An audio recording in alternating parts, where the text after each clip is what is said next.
Los publicanos. Estos eran agentes de aduana o recaudadores de impuestos. No eran funcionarios de Estado, sino comerciantes que adquirían del Estado en arriendo el derecho a cambio de una considerable y determinada suma de dinero al erario público, quedándose con todo lo que pudieran sacar o recaudar por encima de ese monto. Existían dos clases de publicanos. La primera clase la representaban los jefes del sistema de recaudación de impuestos, los cuales no eran otros que los ancianos.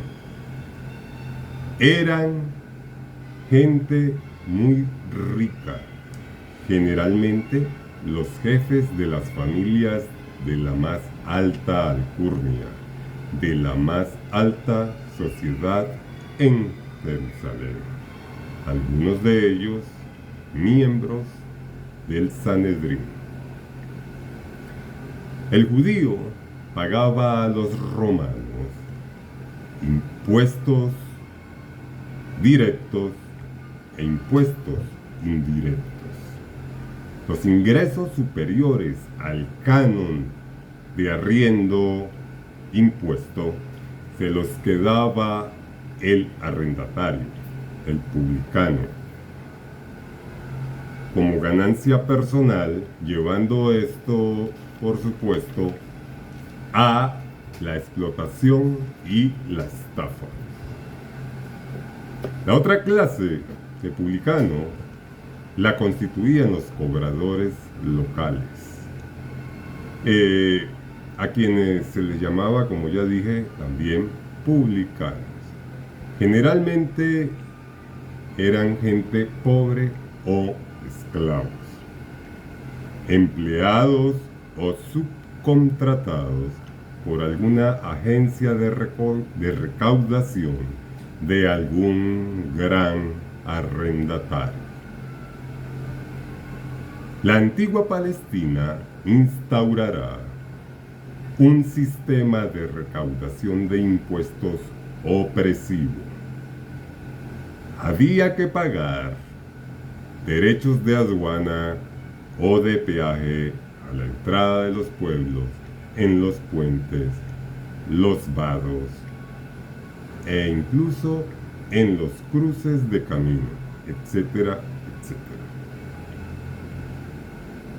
El hostigamiento de los publicanos era molesto y muy costoso, ya que sus jefes, los recaudadores o arrendatarios, tenían que exigir una suma de dinero por encima del canon oficial si pretendían obtener algún tipo de ganancia. Todos conocemos, por supuesto, al más popular de los publicanos, Leví. El pueblo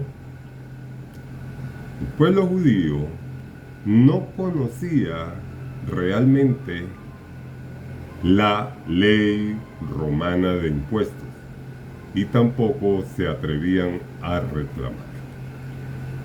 Para los judíos, el único impuesto legítimo que se debía pagar era el que se pagaba al templo.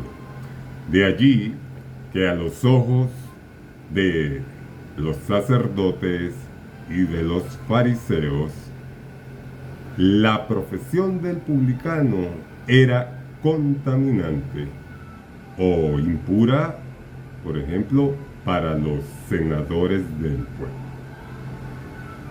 Los escribas, para los doctores de la ley, quiero decir. El publicano generalmente era una persona pobre, pertenecía a una clase social tan desfavorecida que se veían obligados a aceptar este tipo de trabajo tan deshonroso para poder vivir. Al publicano no se le invitaba a comer. No sé quién era más desprestigiado entonces por aquella época en Judea o en Israel, si el publicano o el samaritano. Pero en el caso del publicano, no se le invitaba a comer, no se le trataba, estaba despojado de sus derechos civiles, no podía ser juez ni siquiera actuar como testigo en ningún proceso, mucho menos pensar en pertenecer o formar parte de alguna comunidad farisea.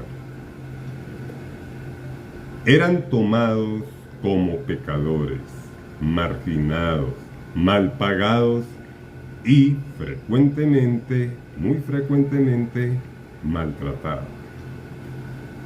Juan el Bautista exige de los recaudadores de impuestos el cobro exacto del impuesto, el impuesto, digamos, fijado como signo de penitencia.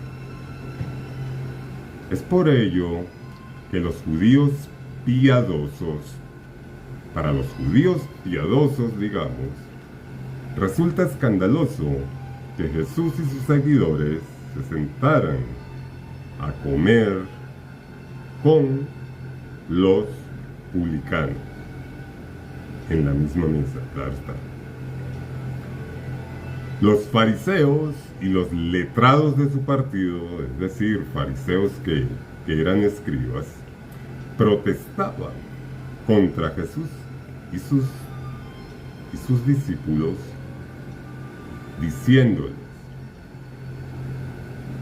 ¿cómo es que se sientan a comer y a beber con recaudadores, con publicanos y con pecadores? Esto lo podemos ver en el pasaje capítulo 11, verso 19. Mateo 11, 19. Jesús, de un modo provocador, les responde que los publicanos son preferidos en el reino de los cielos a los propios sumos sacerdotes y a los senadores del pueblo. Cuando les dice, cito: en verdad os digo que los publicanos y las rameras van delante de vosotros al reino de los cielos. Mateo 21, 23 al 32. Muchas gracias.